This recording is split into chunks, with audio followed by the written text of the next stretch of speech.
Yo, what's happening, guys? It is Friday the 16th, and this week, interesting stuff. I mean, the markets pretty much stayed the same. Interest rates moved a little bit. I mean, they had some wide swings, but not enough to be really a big difference from what we'd seen.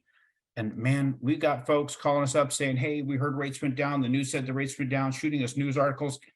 Guys, the news are just sending they're just telling you stuff just to have something to say on TV. They don't know about movement in these things. Now, let's look at something real quick here. Let me share a screen with you. You know, we've shared bankrate.com. I showed you recently what that looks like. And if you look at what we've got here, bank rates showing 7.06% is the current rate offered to people buying houses to live in, not use an investor, to live in, owner occupied. It's about a 1 to 1.5% difference in rate from owner occupied to investor. They're saving 7.06. If you look at the last time I showed you guys this, it's 7.09. That's it. That's the difference. Look right here, 7.12, 7.08, now 7.06. This is the difference. That's it. That's not a lot. So for the news to say interest rates went down, they're not wrong, but it's not even worth mentioning. Not even worth the breath the individual was talking that even said it, right? But yet it gets everybody going, thinking, wait a minute, interest rates just went down.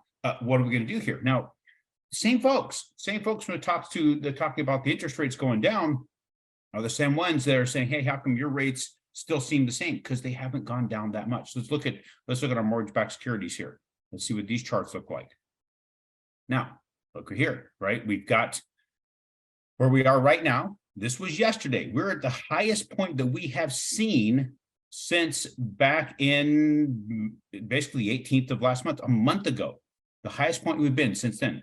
Actually, it was even before that. It was the 17th. So coming up right on a month. That was yesterday. That was the best price point we could have been. And the individual that I was communicating with saying, your rate seems like it was when we got started. Well, it actually is. You know, nothing has really changed yet. Look at this. The market went way down, very ugly. And then we've had to come back into a point where we've been talking about, and this particular trading range, it was really crappy. Well, not crappy, but I mean, we had a negative day back on the 13th, just a few trading days ago. Now we've got the day before yesterday, and then yesterday it got much better. So that improvement right here was enough to influence the cost of the rate by maybe about 1/8 of a percent, potentially a quarter, but it's still the same interest rate. So the person we were talking to is like, man, your rates haven't moved. The rates don't move. The cost of the rate really moves. For a rate to move, for us to see a rate actually move, we'd have to see this kind of movement. You know, we saw little time moves. You'd have to see movement from like here to here to see an actual difference in the interest rate, significant movement in these bond pools to have a significant movement in the actual rate itself, not the cost of the rate. So here's the other thing that's interesting. We've had folks that have been talking with us, have longer escrows that we could said, hey, we can lock you for 60, 90 days way back here.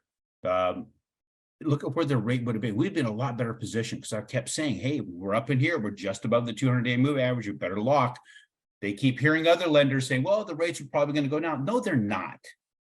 I'm sorry, guys, but they're not going to freaking go down. Anybody's telling you that is just filling you full of hope, and hope is not a business strategy. Control what you can control for as long as you can control it. We could have locked some of these up in here, but people chose not to because other lenders said, I'm sorry, guys, but other lenders don't give a shit.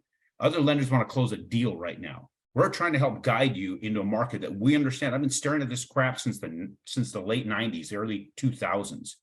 We are in a spot here. Now look where we are today. Yesterday, we're in a great spot. We're down lower. So when I call some of those folks I was talking to yesterday, we're going to be a little bit worse than we were yesterday. It's unfortunate, but it's the way it is. We're giving you the best information we can. The news don't know what the hell they're talking about. These people are not bond traders. These people are not mortgage people, are not financial people. They're commentators who got a degree on how to talk a certain way on a camera. That's it. Sorry. There's nothing they're going to give you is going to help you right now. Plus, when you think about what you're getting from that group, is anything accurate? They're doing what they can to I guess, feel some sort of agenda that's out there, and it's not for you. They don't give a damn about you. So talk to us. We'll guide you the best we can. You got to make your decisions. And when you come back saying, why did the rates go up? Hey, we tried to help you. Tried to get to that lower rate a month ago. Is what it is. That's all we can do. Scotty's going to guide you the best he's got. I got the best guy in the business working with me on it. And if that's not enough for you, I don't know what else to give you. you're going to drive yourself crazy tracing rates from different lenders at the same time. The rates are going to keep going up.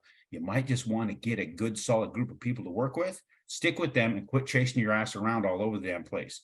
Because you keep doing that, the rates are going to creep up on you anyway, and you're going to lose out. I don't give a damn who it is you're working with. So talk to you on Tuesday. Best I got.